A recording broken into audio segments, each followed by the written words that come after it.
আসসালামু আলাইকুম। আজকে আমি রাইস কীভাবে খেতে হয় সেটা দেখাবো। অ্যাকচুয়ালি রাইস খাওয়ার সিস্টেম অনেকে আছে, কিন্তু মন ভরে পেট চুক্তি রাইস খাওয়ার সিস্টেমটা একটু আলাদা, যেটা নাকি হাত দিয়ে খেতে হবে। এটা চামচ দিয়ে খেলে মন ভরবে না। আজকে আমি চামচ ছাড়া হাতে রাইস খাবো। আজকে আমার রেস্টুরেন্ট থেকে আমাকে স্পেশাল করে রাইস বানিয়ে পাঠাইছে আমার শেফ। আর আমি বলছি যে আজকে আমি রাত্রে ভাত খাবো না, আমার জন্য অনেকগুলো রাইস পাঠাবা আর অনেকগুলো চিকেন ফ্রাই পাঠাবা। তো এই কারণে আমার শেফ আমার জন্য স্পেশাল করে পুরা একটা প্লেট ভইরা আর অনেকগুলা ক্রিস্পি চিকেন ফ্রাই করে পাঠাইছে। তো আজকে আমি আমার মন ভইরা হাত দিয়ে রাইস খাবো। অ্যাকচুয়ালি হাত দিয়ে খাওয়ার মজাই আলাদা।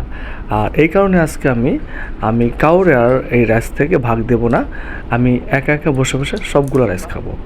আর রেস্টুরেন্টে গেলে কী পরিমাণে একটু দেয়, এক বাটি পরিমাণে মন ভরে না। তো আজকে আমি মন ভরে রাইস খাবো।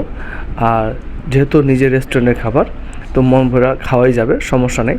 তো আজকে আমি দেখব যে আমার মন ভরা আমি কতটুকু রাইস খাইতে পারি আর চিকেন ফ্রাইগুলা সব শেষ করতে পারি কিনা। তো একটা একটা করে আমি চিকেন ফ্রাই খাচ্ছি, খুবই মজা লাগতেছে। আসলে অনেক ভালো পাকাইছে আর আমার কাছে খুবই ভালো লাগতেছে। আর ভালো লাগতেছে বিধায় আমি আজকে সবগুলো খাওয়ার চেষ্টা করতেছি। আমার মনটা ইনশাল্লাহ ভরে যাবে।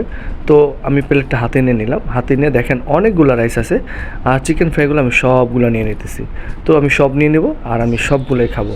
আজকে এখান থেকে কাউরে ভাগ দিব না, কারণ রাইসটা এত মজা হয়েছে আর চিকেন ফ্রাইটা এত মজা হয়েছে। তো আমি এখান থেকে কাউরে ভাগ দেবো না।